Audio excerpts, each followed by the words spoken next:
Hello students, in the last lecture we have discussed about the provisions of allotment of shares. Today we are going to discuss the procedure of allotment of shares. This procedure will include the following steps. The number one step is appointment of allotment committee. When the subscription list is closed and the company has received the applications for the same, there can be three conditions. Number one, the issue is par subscribed. It means the number of applications and the number of shares offered by the company are same.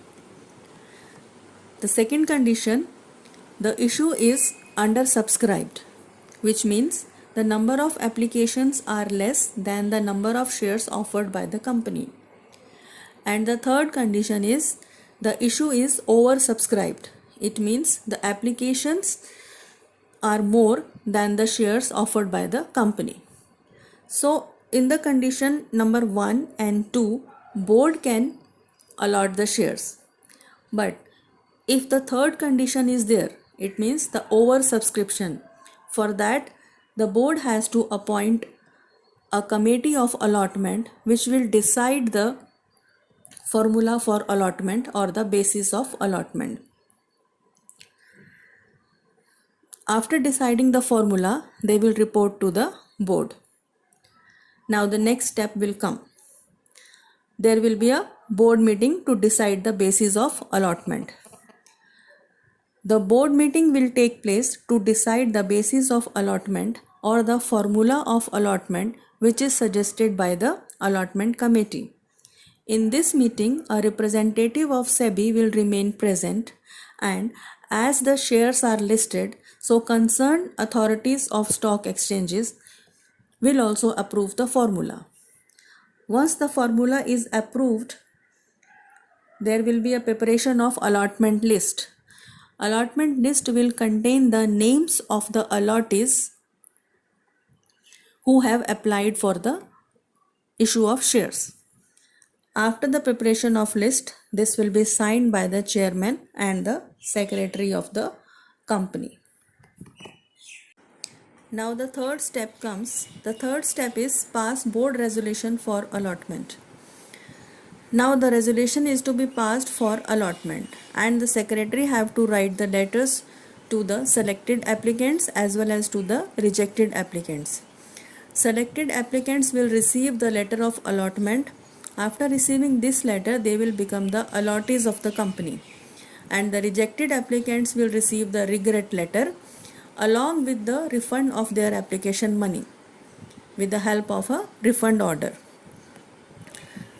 The companies who are using the demat accounts are not required to send the letters individually, but they will provide the information or details to the depositories who will act according to the information. The next step is collection of allotment money. The allotment letter will contain the information about the allotment money to be submitted on the date prescribed by the company. And also it will mention the interest will be charged if the allotment money is not submitted on time. The fifth step is arrangement relating to letter of renunciation. Now, what is renunciation? Renunciation is give up. Now, suppose an applicant who has been allotted the shares and he has received the allotment letter, but now he don't want to keep this agreement. He want to transfer his share to someone else, right? So what he has to do? He has to write a letter for renunciation. It means he has to fill a form of renunciation and submit it with the original copy of letter of allotment to the company. After approval from the board, secretary will enter the new name of the allottee and will cancel the old name of the allottee. So this is called renunciation of the shares. Now the next step is, that is sixth one, arrangement relating to the splitting of allotment letters. In this condition, when the allotment letter is received by the allottee, he wants to join someone else as the owner of the shares. It means he wants to take the shares for joint names, not on the single name or his name. For that also he has to request the board or the company for the splitting of the allotment letter.